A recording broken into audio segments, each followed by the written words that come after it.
Hi again, fellow unlicensed thinkers. Today I want to talk about spiritual bigotry, virtue signaling, and elitism. I know that sounds real fun, huh? But these are things that have infected the spiritual community, and in some cases have even turned it into somewhat of a religion.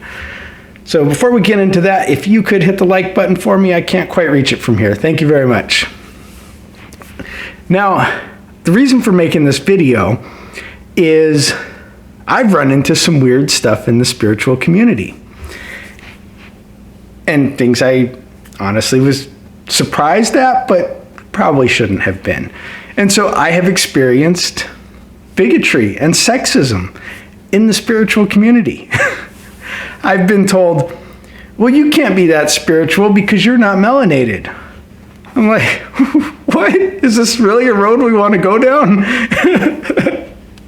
And I've been told, oh my God, you're a masculine intuitive. That's kind of like saying, you're a woman who works on cars. Oh my God. Like, it's that crazy. Or you can't be spiritual because you have some kind of a privilege, or you're rich or something like that. Like, this is absolutely ridiculous. Like, you have to be a certain way in order to, or a certain thing in order to be spiritual. I never even considered it until I experienced it. So why can't men be just as connected to the universe, or whatever you want to call it?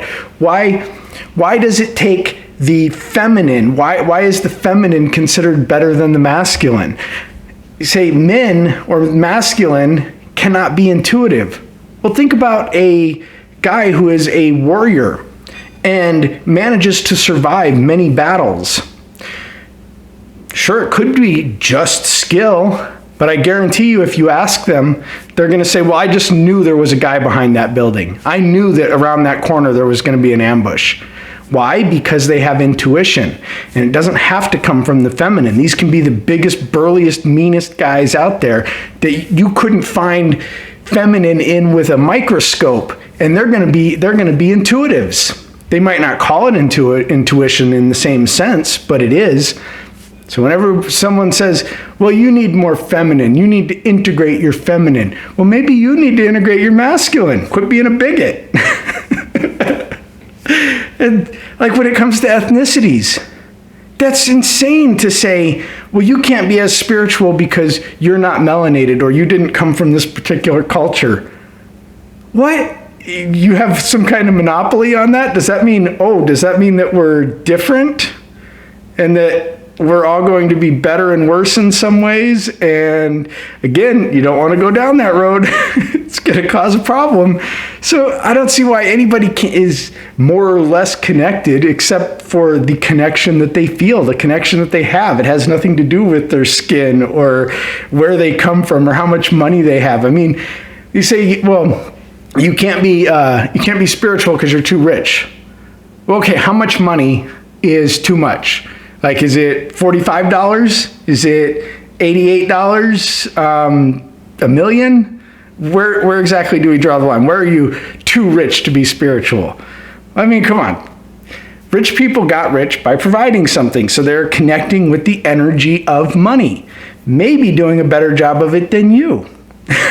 So to call them less spiritual would be kind of ridiculous.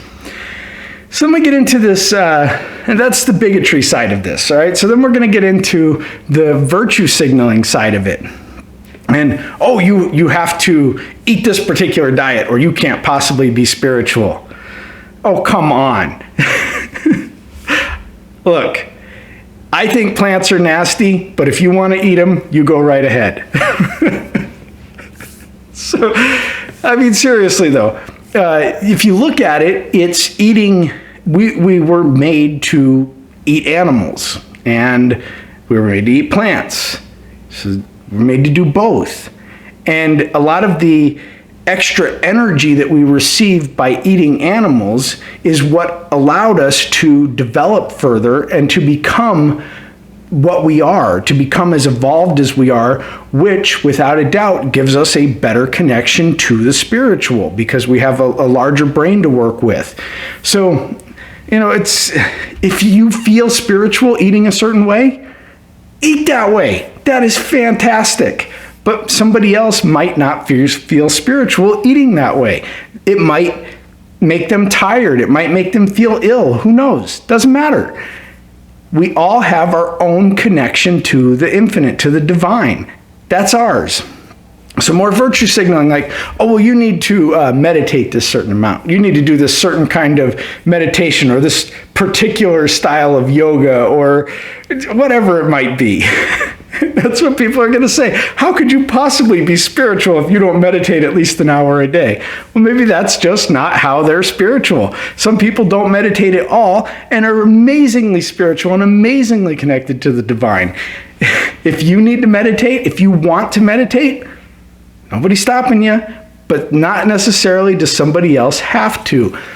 Virtue signal, okay, well, what kind of music do you listen to? What kind of shows do you watch? It doesn't matter. Where do you get your inspiration from? What makes you feel connected?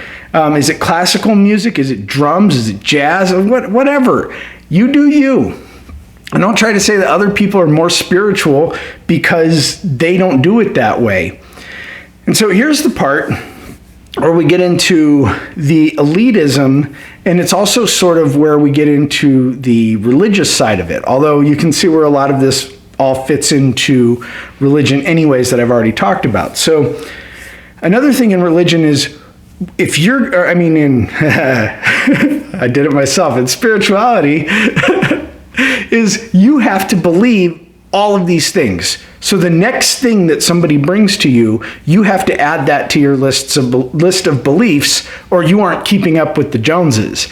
And so, I have a list here. I'm like, well, okay, so if you're going to believe in manifesting, then you have to believe in channeled entities, and you have to believe in angels, and you have to then you have to believe that we all come from this other universe or other dimension, and we forgot our lives there so that we could come here and help. And maybe that's true. Maybe it's not. Not everybody has to believe it. So because one person doesn't believe it, it doesn't make them less spiritual. Maybe they're right. Maybe you're right. Who knows? We have to believe in 5D through 10D or whatever we're up to now. I don't know. I can't keep up. Maybe that's true. Maybe it's not. I'm not discounting it. I'm playing, but I'm not really making fun of it. So we have to believe in panpsychism and non-duality and the healing power of crystals and that tarot can tell the future.